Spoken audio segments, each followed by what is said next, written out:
โอ้อันนี้ประตูเข้าเมืองเด้อเมื่อวานนี้เดินตั้งแต่ไอ้อะไรอะเซ็นทรัลไป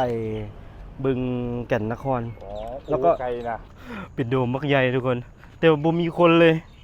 อะไรกันนี่คนเป็นนายมดนี่อันนี้ก็คือแบบมีตัวอย่างให้เบิ่งเลยว่ามนุษย์เขาเกิดมาจังไดนะก่อนจะมาเป็นมนุษย์นะเป็นลิงมาก่อน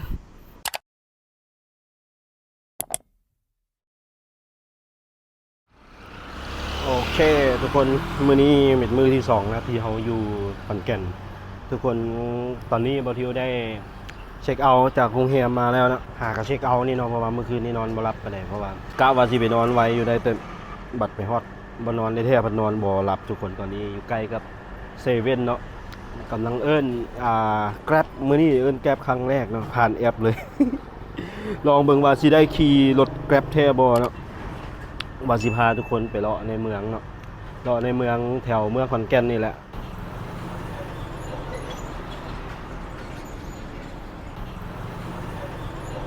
มันเท่ดีเว้ยแอปตัวนี้นะมึงเว้ยมันบอกว่ารถแล่นฮอดใส่แล้วเนาะว่าแจ่มดีเว้ยคือตอนนี้บอทิวอยู่ใกล้ๆหน้าเซเว่นนี่เนาะมันก็จะบอกว่าจุดที่ต้องมาหาเขาก็คือหน้าเซเว่นเลยบ่ฮู้ว่าเพิ่นสิขี่เลี้ยวเข้ามาจังไดเนาะลองเบิ่ง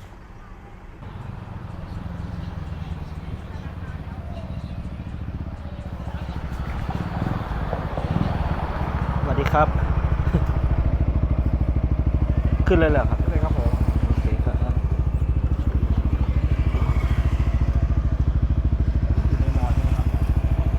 ใช่ครับ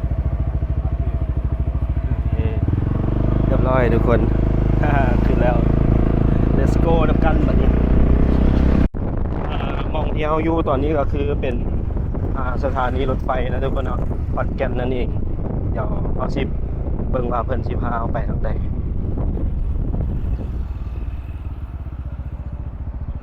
ว้าวขอยอมรับเลยว่าสถานีรถไฟนี่กว้างใหญ่ไพศาลเลยทุกคนคือเบาทิวจองรถแก๊ปเพื่อจะวิ่งมาที่มข.หรือมหาวิทยาลัยขอนแก่นมันจะมีเสียงลมหน่อยหนึ่งเด้อทุกคนก็อดฟังเอา โอ้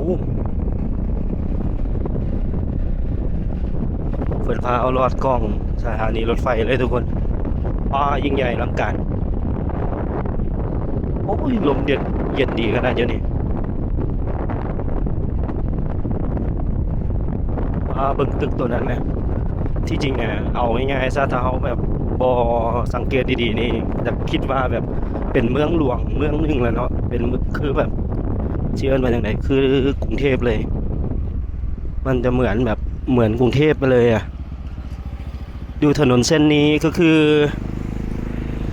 อบ่มีสายไฟเลยนะสายไฟก็คือลงดินหมดแล้วก็คือสายไฟก็เจ้าน่าจะเอาลงดินหมดแล้วเนาะโอ้ผ่านหน้าเซ็นทรัลอีกอันนี้ประตูเข้าเมืองเด้อโอ้โหค่อยมาขอนแก่นนี่ก็คือมากอย่างหนึ่งก็คือมันแบบมันสะอาดดีเนาะทุกคนเนาะมันแบบตามที่ค่อยย่างรอแบบมือวานนี่ก็คือมันบ่มีฮอดแบบขี้ฝุ่นขี้เหยื่ออย่างเลยอันนี้ก็คือเซ็นทรัลนั่นเองฝั่งนี้จะเป็นฝั่งข้างหน้ารอไฟแดงนิดหน่อยพี่ยังอีกไกลไหมครับอีกประมาณ2 โลครึ่งครับ2 โลครึ่งโอ้เราต้องขี่เราต้องวิ่งไปผ่านในเมืองใช่ไหมครับไม่นี่เราออกมาทางนอกเมืองออกนอกแล้วเหรอครับโอเคตอนนี้มันขี่ออกนอกแล้วทุกคน แต่ว่าขนาดนอกเลยนี่ก็ยังแบบโอ้โหขนาดนอกนะเนี่ยก็ยังแบบมันใหญ่เลยเนาะมันกว้างใหญ่เลยเขาว่าขอนแก่นนี้เป็นแบบเมืองหลวงของอีสานทั้งเหนือเลยนี่อีสานเหนือเด้อครับและอีกอย่างก็คือ อยู่ขอนแก่นนี่ส่วนหลายเป็นต้นไม้ทุกคนต้นไม้หลายนะเป็นป่าเป็นอย่างเนาะทุกคนเอาเบิ่งสังเกตเบิ่งว่าเขียวชอุ่มเลยค่อยลงฮักขอนแก่น ค่อยลงฮักขอนแก่นไปแล้ว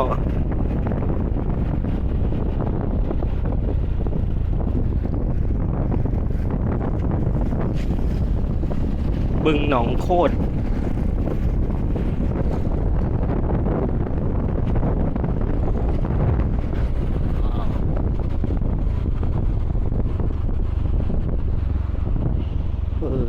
เอางงกับถนนทุกคนเบิดแลนเลนซ้ายเบิดแลนเลนขวาอยู่เว้ย แต่ว่ายอมรับว่าหนทางอยู่ขอนแก่นนี่มันงามเนาะมันกว้างดีมันแบบโอ้แบบนี้มันรถมันกับจะน่าจะบ่ติดเลยแบบ มันหนทางมันหลายเส้นแล้วก็รถก็บ่หลายเนาะเพื่อเอาขี่รถสะดวกอ๋อทางนี้ทุกคนสามารถไปเดินบินเนาะหรือว่าท่าอากาศยานขอนแก่นได้ทุกคนว้าว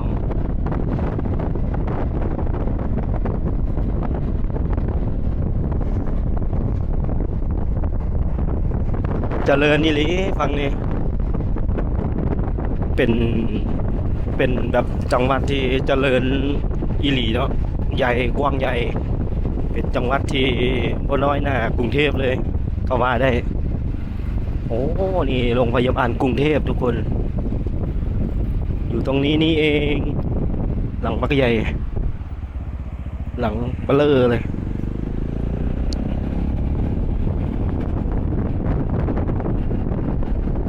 โอ้ทุกคน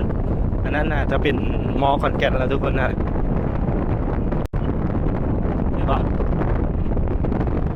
อุ้ยวันแล้วถึงแล้ว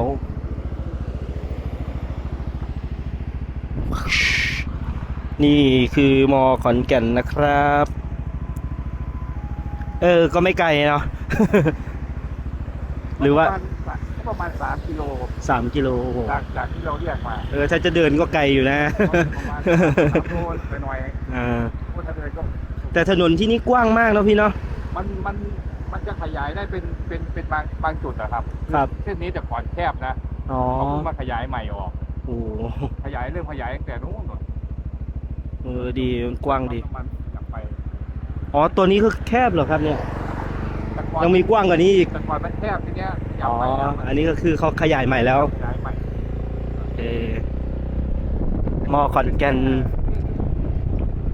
เป็นฝั่งละ2 เลนอ่ะ อ๋อ ทีเนี้ยมันขยาย4 เลนได้ โอ้เป็น4 เลนแล้วทุกคนเออ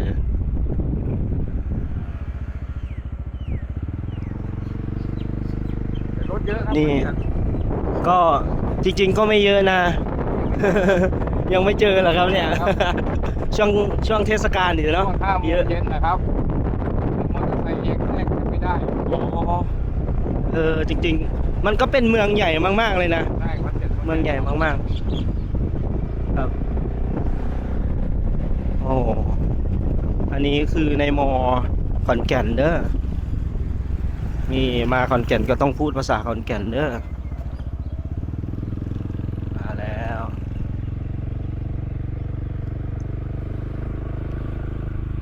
โอเคตรงนี้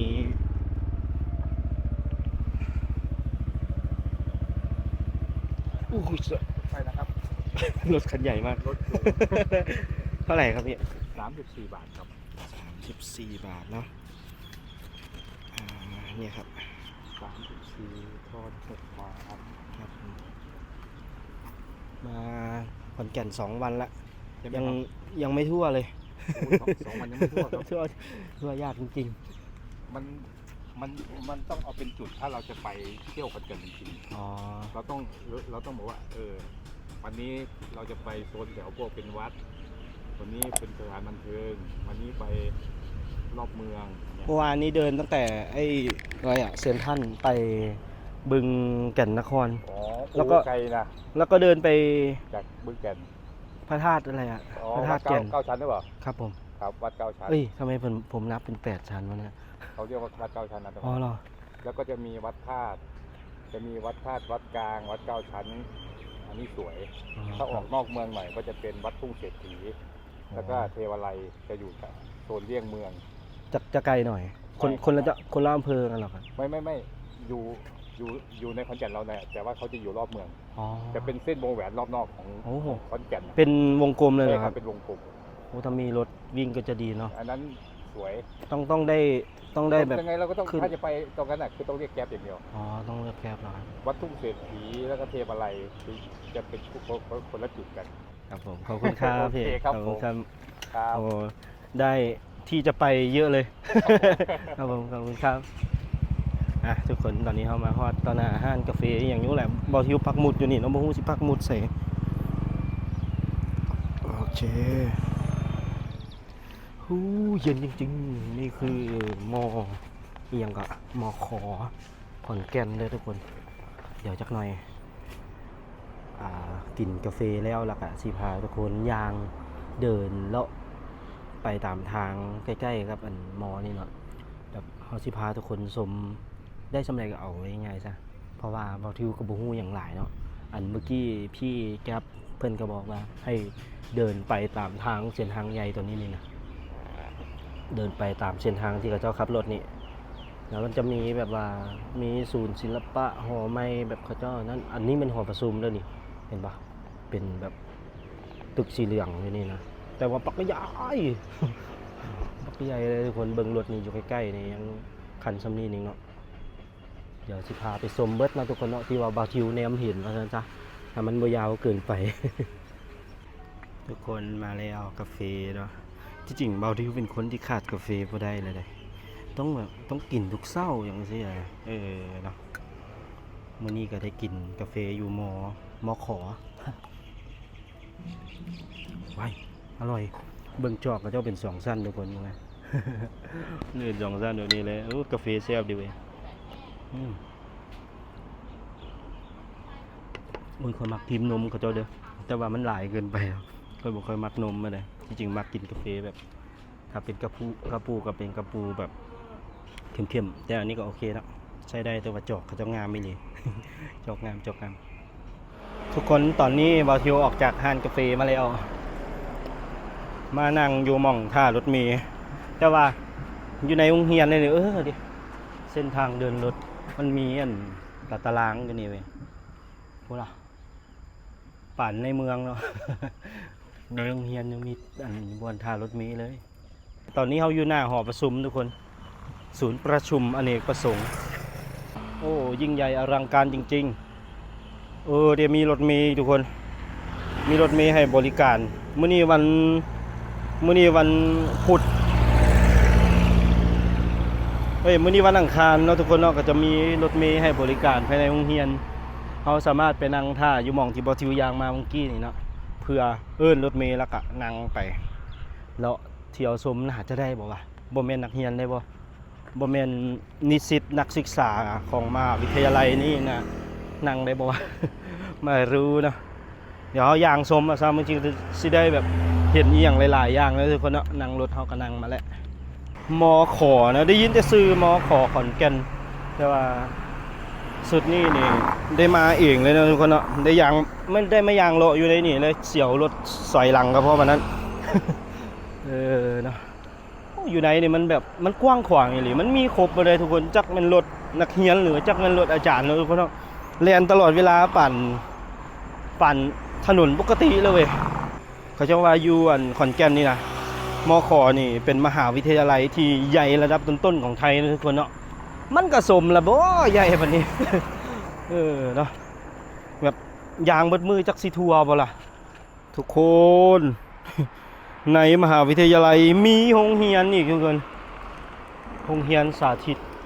มหาวิทยาลัยขอนแก่น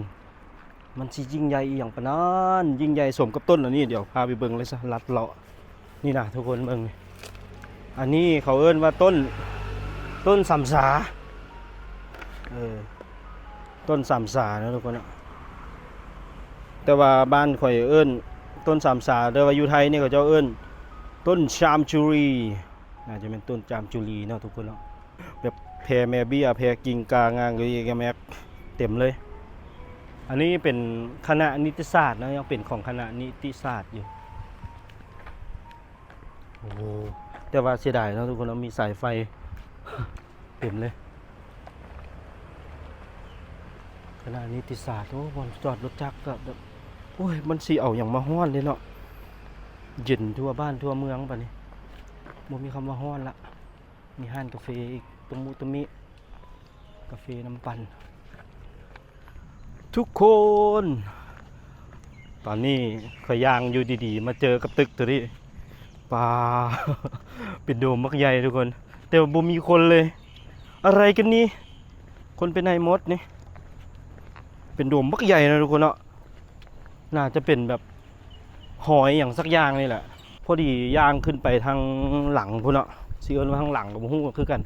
ย่างไปแล้วรู้สึกแบบมันคือไก่แล้วว่ะมันเป็นป่าไปหมดแล้วก็เลยย่างอ้อมมาทางนี้เพราะว่ามันมีตึกมันมีแบบตึกแบบนี้นะให้เขาได้เห็นมาตลอดทางเลยแล้วก็มันมีอีกหม่องนึงหันเป็นหม่องกับเจ้าโซแบบเป็นพิพิธภัณฑ์นี่อย่างจักอย่างนี่แหละแล้วก็โซพวกกระดูกพวกอีอย่างนี้นะบางทีกดเข้าไปในอัน Google Map เนาะมันบอกขึ้นมาว่ามามอขอนแก่นต้องได้ไปบอนนี่ไปก็เลยแบบอ้าวมันอยู่ทางเข้าตัวขี่รถจักรไก่อันนางแก๊ปไก่มาเนาะมองบึงกันแหละทุกคนมันมีบึงสองฝากทางเลยมองที่เขาขี่รถเข้ามาเนาะอ๋อนี่อันนี้ก็เป็นพิพิธภัณฑ์กันคอยคิดว่าเป็นหอยอย่างสักอย่างมันเขียนใช่ว่าไม่อย่างก็ Science Museum พิพิธภัณฑ์วิทยาศาสตร์นั่นเองเย้ย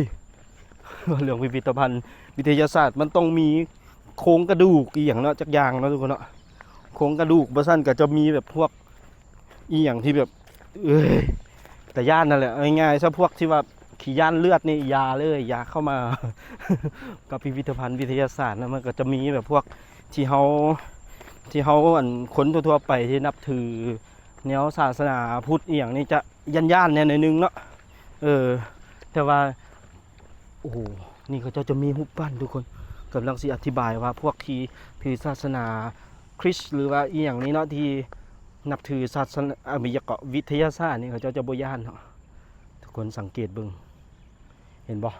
เป็นรูปปั้นน่าจะเป็นรูปปั้นของศาสตราจารย์อีหยังต่างๆให้ทุกคนเนาะพิพิธภัณฑ์ Science Museum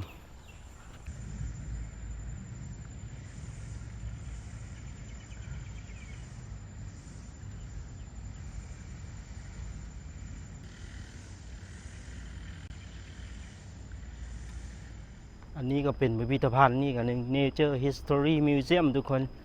พิพิธภัณฑ์เอียงอันนี้ธรรมชาติเนอะธรรมชาติวิทยาเป็นพิพิธภัณฑ์ธรรมชาติวิทยาเนาะน่าจะเฉพาะให้นักเรียนที่ว่ามาทัศนศึกษาเนาะเข้าเบิ่งเนาะทุกคนเนาะเขาก็น่าจะเลาะอยู่ข้างนอกนี่แหละคือสิบู๊สิเข้าไปเขาได้บ่วะ ลองถามเขาเจ้าเหมือนกัน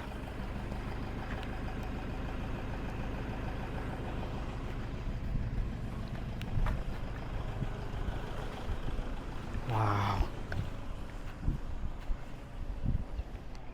ลูซี่มีเป็นรูปปั้นตัวลิงนะทุกคนเนาะก่อนวิวัฒนาการว่าเป็นคนอยู่ข้างหน้านี่เนาะ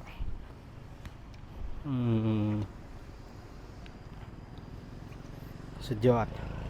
อันนี้ก็คือแบบมีตัวอย่างให้เบิ่งเลยว่ามนุษย์เขาเกิดมาจังไดเนาะก่อนสิมาเป็นมนุษย์นะเป็นลิงมาก่อนเป็นลิงมาก่อนโทษสุดยอดดีเลยทางนี้เป็นมหาวิทยาลัยที่ยิ่งใหญ่อลังการงานสร้างมือเดียวไปแล้วนะทุกคนนะ